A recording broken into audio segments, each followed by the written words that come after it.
Is boxing going to learn anything from the Jake Paul experiment? I fear that the answer is going to be no, but I don't want that to be true. By example, we don't have to have a boxer versus an MMA guy. That's not the world's worst storyline. It's a little bit lazy. It's already been tested, but it didn't fail. It's not a bad storyline. If you're to look at Vitor versus Oscar De La Hoya, by example, that would feed into that. De La Hoya is a longtime boxer, and he was an Olympian, and so on and so forth, and Belfort came from the world of MMA, but he was pretty good with his hands. Like, we start to understand that, but does that need to be true in the least? Because it's not true with Jake. Paul didn't have a boxing background. He's not coming in and taking guys on with a boxing background. He's good at boxing. He liked boxing. He decided to work on boxing. He takes on a guy, use T. Wood as an example. Use Askren before that. Use the NBA guy before that. But isn't there a lesson here somewhere? And if so, what is the lesson? I'm deducing from this that when you have something like boxing where we all understand it, and there's a couple of sports like that, I would use basketball by example. I really think that that's true. Whether you're playing one-on-one or you're playing some pig, you could watch that with mute on. You don't need the commentators. You don't need a big storyline. We understand whoever's in possession of the ball, if they get it into the hoop, that's good. That's good for them. We get it. But boxing is one of those things where everybody understands it. No matter what age you are or where you are in the world, you could have that on and you could get the basic gist. But is boxing understanding, moreover, the problems within its own sport? And I keep talking to you guys about the best thing that Paul's done is make it 8 rounds, but I'm right on that. And 8 is too many. And this isn't Chael out here in the middle of nowhere. I have a historical precedence to come where I'm speaking of. Are you aware that boxing used to not have rounds? By example, at least not as you know rounds today. You could have a 70-round boxing match, and there were. Now, it wasn't for 3 minutes, and there wasn't a bell to a bell and then a break. Every time there was a knockdown, that ended the round. By example, but boxing was very different. We then realized it's not very good for 2 guys between the 2 of them to be knocked down 70 times in one night. So we started to make some changes. Then boxing even zeroed in on 15 rounds. Now, 15 rounds was supposed to be a bit of a gift, a bit of a reward. You qualify for a 15-round fight if you have X amount of record and it's a big enough fight and you've done a good enough job. People looked around and go, why would I be rewarded by having to do something as difficult as boxing for a longer period of time? Now, 15 rounds still sits on the books. You just don't see promoters doing it. You see them going for the traditional 10. But what kind of a reward is that? I'm going to fight better guys and I'm going to do it longer. I'm going to up the risk that I'm already taking and I'm going to add time to that all within one evening. Why? And no one could begin to answer that question, but all I've done is successfully prove to you that boxing has looked at itself and reduced the rounds I'm submitting for you.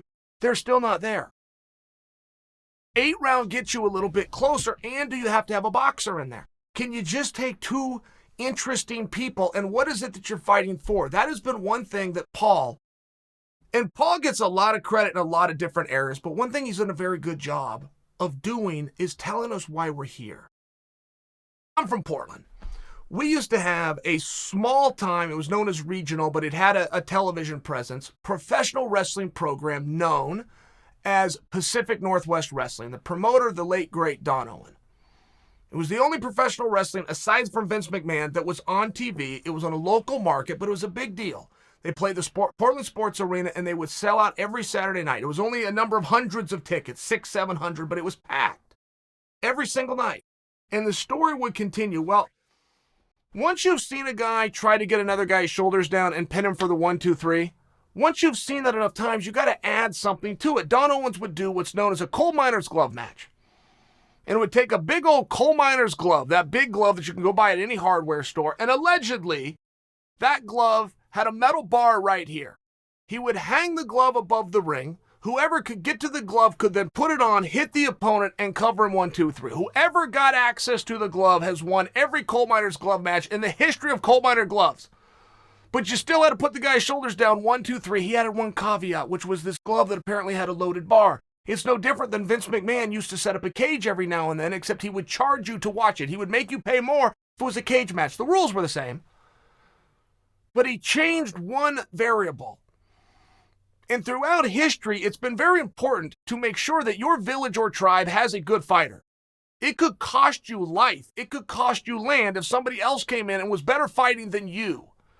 In sport fighting, because those things are up for grabs, somebody along the way in the world of marketing threw down a belt and said, go fight for this, and got guys like me to go, okay, I'll dedicate my life, I'll sacrifice, I want that belt. So now when you come into the world of Paul, he's essentially done with this tattoo business, with T. Wood, what Don Owens did with the coal miner's glove.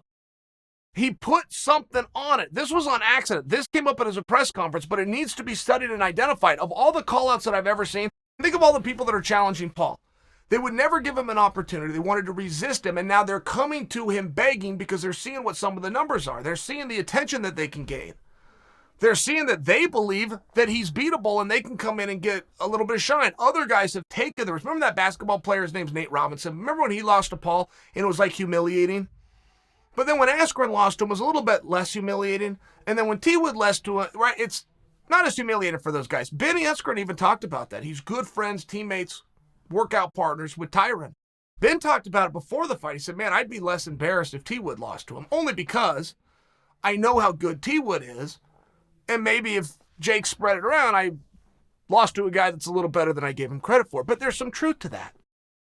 I've never, and I get asked this all the time, Chael, how can I get this fight? Right? I get private calls all the time. How should I call this guy out? And there's a level of creativity, but it's like music, guys. There's only so many notes. There's only so many things that you can do, and you just hope that it sticks and that it resonates. This is something very different. Imagine if I called somebody out, and I put retirement on it one time. I can beat you and blah, blah, blah. And the back and forth that everybody had done was so old and tiresome. I came out with a different one. I'll give myself credit, but I said, I'll put my career on the line. You beat me, I will retire. Boom, I had the fight. It was huge. Now, that isn't an overly creative thing that I just said, but it had never been said. Much like this tattoo business, much like Don Owens sticking a coal miner's glove up above the ring. It just hadn't been done. It just took you in a different direction. Imagine somebody called out Paul and they said that. All these guys are saying they want to fight him and they want to take T. Wood's spot and they'll kick his ass and they'll do all these different things. Imagine they said, if you beat me, I'll get the tattoo. It changes the dynamic. It vastly changes the dynamic. We had a very silly thing happen again here in Portland. Roddy Piper, rest his soul, took on a guy named Playboy Buddy Rose. And Playboy Buddy Rose had a big pink Cadillac in real life. He had a Cadillac, and it was the color pink, but he was known for it. And he put the Cadillac up. He wrestled Roddy Piper, and the winner gets the Cadillac. Piper beat him, and Piper took the car. If you saw Piper riding around Portland, Oregon, he was driving that pink Cadillac until they had a rematch, and Playboy Buddy Rose won his car back. As silly as that sounds, guys, this was in 1987, and I remember it to this day. As silly as putting a glove above the ring. As silly as putting a fence around the ring, and now you charge people more on pay-per-view. As silly as the tattoo, it's something. There's a direction to look. There's an opportunity there.